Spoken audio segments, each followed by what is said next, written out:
አብ ወወልድ ወመንፈስ ቅዱስ አሐዱ አምላክ። ስንክሳር ናይ ዕለት 7 ግንቦት። በዛ ዕለት እዚኣ ቅዱስን ክቡርን አቦ አባ አትናቴዎስ ሐዋርያዊ ናይ እስክንድርያ ሊቀ ጳጳሳት አዕረፈ። ንሱ ቁጽሩ ካብቶም 20 ሊቀ ጳጳሳት እዩ። እዛ አቦዚ ካብ አረማውያን ካብ ውሉድ ሓኒፍ ዝበሃሉ እዩ። ንሱ ምስ ደቂ ክርስቲያን ተቐሚጡ ክጻወት ከሎ እቶም ደቂ ክርስቲያን ከም ናይ ቤተ ክርስቲያኖም ስርዓት ክገብሩ ብፀወታ ገይሮም ገሊኦም ዲያቆናት ክኾኑ ከለዉ ንሓደ ኸዓ ኤጲስቆጶስ ክገብሩ ረኣዮም። ንሱ ኸዓ ኣብ ዝፃወትዎ ዘለዉ ፀወታ ከእትውዎ ሓተቶም። ንሳቶም ግና ንስኻ አረማዊ ኢኻ ምሳና ኣይንሕውሰካን ኢና ኢሎም ከልእዎ። ንሱ ኸዓ ኣነ ከማኹም ክርስቲያን ክኸውን እየ በሎም። ከምኡ ምስ በሎም ብኡ ተሓጐስ እሞ በል ንስኻስ ሊቀ ጳጳሳት ኢኻ ትኸውን ኢሎም ኣብ ትሕቲኡ ከም መንበር ዝመስል ነገር ገይሮም ክሰግድሉ ጀመሩ። በቲ ግዜቲ ኣባ እለእስክንድሮስ ሊቀ ጳጳሳት በቲ ዘለውዎ ቦታ ክሓልፍ ከሎ ነቶም ህፃናት ክጻወቱ ከለዉ ረኣዮም። ነቶም ምስኡ ዘለዉ ድማ እዚ ህፃን እዚ ክብርትን ልዕልትን ሽመት ክሽየም እዩ በሎም። ኣቦኡ ምስ ሞተ ኸዓ ኣባ እለእስክንድሮስ መጺኡ ጥምቀት ክርስትና ኣጥምቖ። ንሱ እውን ገንዘቡ ኩሉ ንድኻታትን መሳኪንን ሂቡ ምዛ ኣቦ ኣባ እለእስክንድሮስ ኩሉ ትምህርቲ ቤተ ክርስቲያንን ሕጊ ቤተ ክርስቲያንን እናተማህረ ተቐመጠ። ኣባ እለእስክንድሮስ ከዓ ፍትው ወዱ ገበሮ። ማዕረገ ዲቁና ሸሞሞ ጸጋ መንፈስ ቅዱስ ተመልአ። ኣባ እለእስክንድሮስ ምስ ሞተ ከዓ ነዚ ኣቦ ኣባ አትናቴዎስ ኣብ ሃገረ እስክንድርያ ሊቀ ጳጳሳት ሸምዎ። ጻድቕ ንጉስ ቆስጠንጢኖስ ምስ ሞተ ኣብ ከክንድኡ ወዱ ቆስጠንጢኖስ ነገሰ። ንሱ ሰዓቢ እምነት አርዮስ ኮነ። አርዮሳውያን ከዓ በዝሑ። እዚ ቆስጠንጢኖስ ንጉስ ነዚ ኣቦ ኣባ አትናቴዎስ ካብ ሽመቱ ሰጎጎ። ኣብ ክንድኡ ኸዓ ግርግዮስ ዝስሙ ካልእ ሰብ ኣብ መንበሩ ኣቐመጠ። ኣባ አትናቴዎስ ከዓ ኣብ ስደት ኣብ ሃገረ ምዕራብ ካብ ሽመቱ ተቐንጢጡ 6 ዓመት ገበረ። ኣብቲ ዝነበረ ቦታ ቤት ጣዖት ነበረት። ናብኣ ብዙሓት ሰባት ይእከቡ ነበሩ። ነታ ቤት ጣዖት ብዙሕ ምግባር ሰይጣናት ነበራ።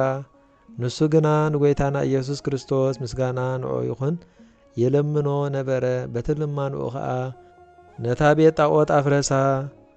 ነቶም ደቂ ተዓዱ ኩሎም መለሶም ናብ ፍልጠት እግዚኣብሔር ከዓ ኣተዎም። ድሕሪዚ ጐይታ ናብ ሃገረ እስክንድርያ መለሶ። ንግርግዮስ ክሓደ ኸዓ ሰጎጎ። እዚ ኣቦ ኣብ መንበር ሽመቱ ዳግማይ 6 ዓመት ተቐመጠ። እቶም አርዮሳውያን ከዓ ናብ ንጉስ ከይዶም ብሓስወት ከሰስዎ። እቲ ንጉስ ከዓ ሓደ መስፍን ልኢኹ ምስ ሊቃነ ጳጳሳት ሮማን አንጾኪያን ሒዙ ኣሰሮ። እግዚኣብሔር ከዓ መልኣኹ ልኢኹ ካብ ቤት ማእሰርቲ ኣውፅኦ። እቲ ከሓዲ ንጉስ ሞተ። እግዚኣብሔር ከዓ ንቕኑዕ ሃይማኖት ወዱ ሸሞ። ንሱ ከዓ ነዚ ኣቦ ናብ መንበር ሽመቱ መለሶ።